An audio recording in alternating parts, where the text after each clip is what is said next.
At Christmas dinner, my grandpa slid 3 white envelopes across the table and said, "A little Christmas gift for each of you."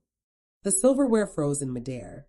My parents laughed, loud, performative, the kind of laughter that tries to fill a silence guilt can't touch. "It's just for show," my mom said, rolling her eyes. My dad joined in, mocking him like it was a family sport. I didn't laugh. I just smiled, tucked my envelope into my coat pocket, and stayed quiet. They thought it was another one of his old man games. But the next morning, when the phone rang and the banker said, "Your deposit is cleared, Miss Hale," I realized he hadn't been joking at all. Before I tell you how that one call tore my family apart, tell me where you're listening from. So I know I'm not the only one who's seen love turn fake over something that was never about money. My name's Amelia Hale, and that night wasn't the first time I'd watched my family laugh at something that mattered. My parents, Victor and Elaine, built their lives around looking perfect. They hosted charity brunches, posted smiling photos in front of new cars, and said things like, "We've worked so hard for this life." What they never admitted was that most of it started with my grandfather, Edmund Hale, the man they loved to perform for, but secretly resented. Grandpa wasn't just wealthy. He was respected. The old school kind of rich. Investments, land, quiet money that didn't need to brag. He built everything himself and still wore the same leather watch from 40 years ago. He believed in effort, humility, and the value of silence. I think that's why he tolerated me more than them. I worked. I rented a 1-bedroom in Portland and freelanced as an interior designer. No staff, no assistant, just me and my laptop. My parents called that failure. They called it humble in public, but at home, they'd say, "You're wasting your potential. You could be running a firm by now if you just network." By network, they meant marry rich or charm clients like they did, through connections, not competence. When Grandpa invited us for Christmas dinner that year, I went because I missed him. They went because they smelled money. I saw it in the way Mom checked her lipstick in the car mirror, the way Dad rehearsed his laugh. Everything with them was strategy. The dining room smelled of pine and roasted duck. The table was set with crystal glasses and gold-trimmed plates. Grandpa sat at the head, posture straight, eyes sharper than they looked. We exchanged small talk about work and weather until he reached into his jacket and pulled out 3 identical envelopes. "A little Christmas gift," he said softly. Mom let out a short, performative laugh. "Oh, Dad, are we doing your pretend checks again? That's cute." Dad chuckled, too. "You always make the holidays fun." I wanted to crawl under the table. Grandpa didn't move. He just looked at them slowly, silently, then shifted his gaze to me. I felt my face warm. I didn't open the envelope. I didn't need to. I just said, "Thank you," and placed it carefully in my coat pocket. No one noticed that his smile faded a little after that. They kept talking, bragging, laughing like nothing happened, but I saw the way his hand lingered near his glass, the way he blinked slower than usual. He'd expected this. Later that night, when we said goodbye, he hugged me a second longer than he should have and whispered, "Keep it safe." I nodded, not realizing what he really meant. The drive home was silent, except for the wipers scraping the windshield. Mom broke it first. "You actually kept that thing," she said, twisting in her seat to look at me. "You know he does this every year. It's just his little act." Dad was already checking his phone. "He's testing who still worships him, that's all. He likes to feel powerful." I stared out the window at the falling snow. "Or maybe," I said quietly, "he just wants to see who still respects him." Mom sighed in that dramatic way she does when she thinks I'm being naive. "Sweetheart, you need to stop taking everything so seriously." That night, my apartment felt colder than usual. The radiator hummed weakly, and the scent of roasted duck still clung to my coat. I hung it on the back of a chair, pulled the envelope from the pocket, and turned it over in my hands. Grandpa's handwriting, steady, firm, familiar. I didn't open it at the table because it felt wrong. He'd handed it over like something sacred, not a joke. So I sat on my bed, tore the flap carefully, and slid out a real check. 5 zeros. The ink wasn't faded or smudged. The signature was his, clean and deliberate. For a moment, I just stared. Then I slipped it back inside, folded the flap, and put it away in the small wooden box where I keep things that matter. Letters, receipts from my first design job, a photo of Grandpa and me sanding a table in his workshop when I was 12. I didn't plan to cash it. I didn't plan anything. I just couldn't treat it like a prop. The next day, I woke up to my phone buzzing. A message from Zoe, my friend and coworker. How was the fancy family dinner? I typed back, predictable. They laughed. I didn't. Zoe replied with a voice memo, her tone half joking, half serious. Girl, you're the only one in that family with manners. Keep surviving. I smiled and went back to my coffee, but something nagged at me. Grandpa's last words replayed in my head. Keep it safe. I decided to deposit it, not out of greed, but curiosity. Maybe he meant for me to see something. Maybe it was just symbolic. I scanned it through my bank app and went on with my day, not expecting anything. Hours later, while I was sketching a client's living room, my phone rang. Unknown number. Hello. A calm, polite voice on the other end. Good afternoon, Miss Hale. I'm calling from your bank. Your deposit has cleared. I froze. Cleared. I checked the amount on my app, exactly as written. My heartbeat stumbled. If mine cleared, what about theirs? I didn't even have time to process it before my phone buzzed again. This time, Mom's name lit up the screen. I hesitated, then answered. Her voice came sharp and shaky, the way it does when she's angry but pretending she's not. Did you talk to your grandfather today? No, I said slowly. Why? Because something's wrong with the checks. The bank said ours were stopped. They said. She paused, lowering her voice as if I'd done something terrible. They said yours went through. I stayed quiet. The silence on my end seemed to make her angrier. Did you call him? Did you tell him something? No, Mom. I just deposited it. Well, he's obviously playing favorites again, she snapped. He's punishing us for being successful, for moving on. I wanted to say no, he's punishing you for laughing at him. But I didn't. I just listened to her breathe into the phone, frantic and defensive, like she was trying to rewrite the story before anyone else could. Later that day, Dad called. His tone was colder. Your mother's upset. You could have told us you deposited it. It was a gift, I said. That's what you do with gifts. Don't be smart with me, Amelia. He's old. He doesn't know what he's doing anymore. Old. That word lingered like a slap. That evening, Grandpa called me. His voice was calm, steady, nothing like theirs. Did the bank contact you, sweetheart? Yes, I said. They said it cleared. Good. A pause. I could hear the crackle of his fireplace on the other end. Don't worry about your parents. Some lessons take longer to learn. I didn't ask what he meant. I didn't need to. The next morning, the family group chat exploded.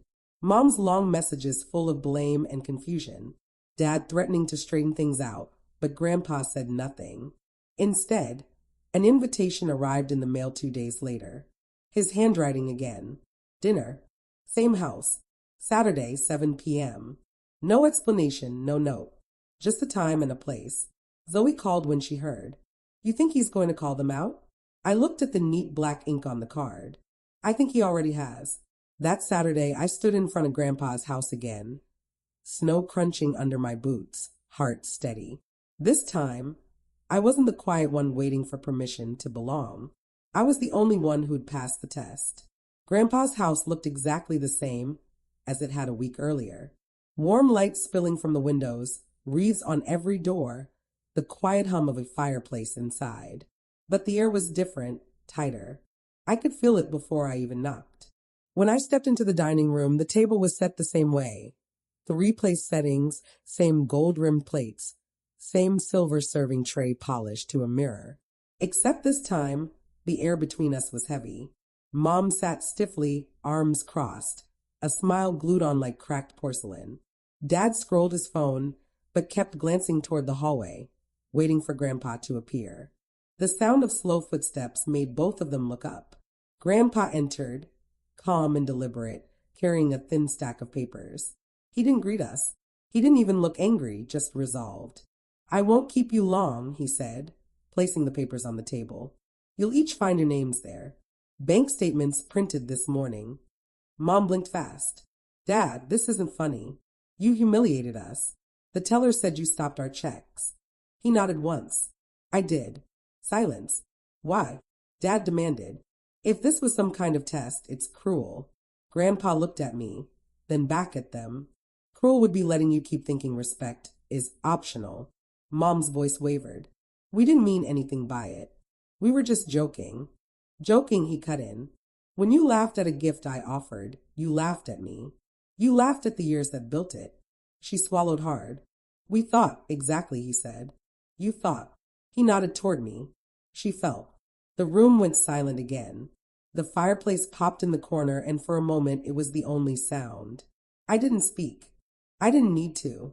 Dad pushed back in his chair. This isn't fair. You know we've supported you, too.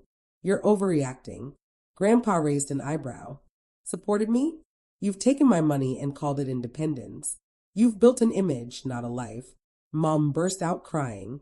The kind of cry that isn't sadness, it's fear. You can't just cut us off like this. He leaned back in his chair.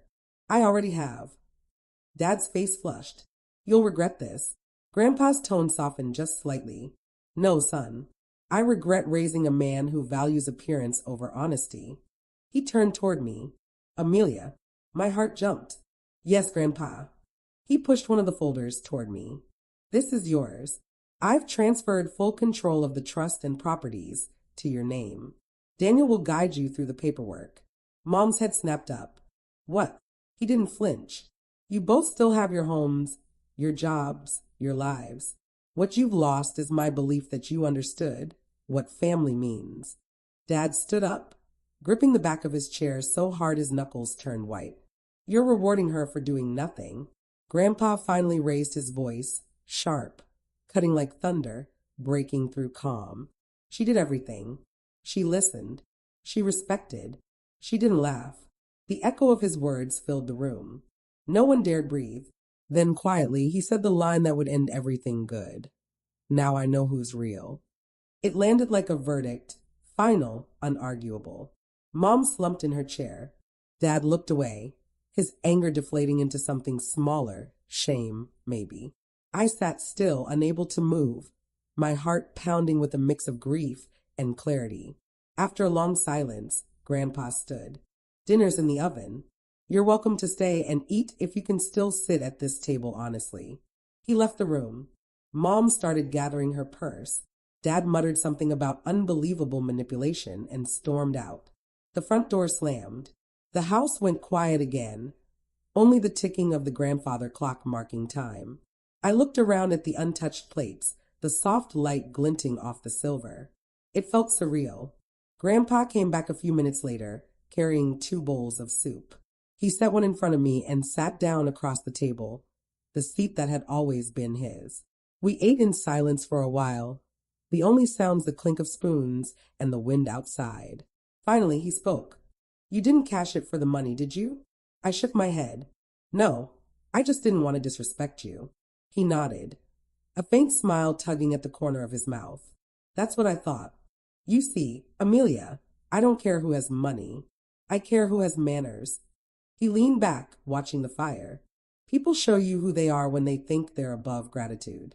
I swallowed hard, trying to steady my voice. You didn't have to do this to prove a point. I didn't do it to prove a point, he said. I did it to protect what's left of decency in this family. We finished our meal in quiet understanding. Before I left, he handed me another envelope, this one unsealed. Inside was a single note written in his neat, old-fashioned hand. Money changes hands every day. Respect only once. I tucked it into my coat pocket. Outside, snow had started again, falling in soft, slow spirals. As I stepped off his porch, I looked back through the window. He was still at the table, the fire reflecting off his glasses, looking peaceful, like a man who'd finally done what he had to. I drove home without turning on the radio. The world outside was quiet, and for the first time in years, so was I. A week later, I sat across from Daniel Kerr, Grandpa's lawyer, in a quiet downtown office that smelled faintly of paper and cedar polish. He explained the transfer details carefully, sliding a few trust records across the desk. I barely looked at the numbers. They didn't matter. Mr. Hale asked me to make sure you understand this isn't a reward, Daniel said gently. It's a responsibility. I nodded. He already taught me that. Outside, through the frosted window, the city moved as if nothing had changed, but everything had. My parents hadn't called since that night. Mom sent one short text, "Hope you're happy." I didn't answer. There wasn't anything left to say. When I went to visit Grandpa again, he was in his study reading by the fire. The light caught the edges of his glasses when he looked up. "I hope they're okay," I said. "They will be," he replied. "Sometimes truth has to sting before it heals." We didn't talk about the money. We talked about my work, my next project, his garden plans for spring. It felt like breathing again. Before I left, he said one last thing softly, almost to himself. "A check is just paper, Amelia, until you decide what it's worth." I drove home in the fading light, his words looping in my head. The snow had melted on the streets, but something inside me had settled, solid and calm, like respect finally finding its rightful place. They thought the check was fake, but the only thing fake that night was their love. I didn't win anything. I just stopped losing myself, trying to earn their approval. Now, every time I pass the bank on my way to work, I think about that moment, the call, the silence, the truth that finally landed. Some lessons don't come wrapped in gifts. They come disguised as heartbreak, and they stay with you longer than money ever could. If you've ever learned what respect really costs, share the story and tell me, what would you have done in my place?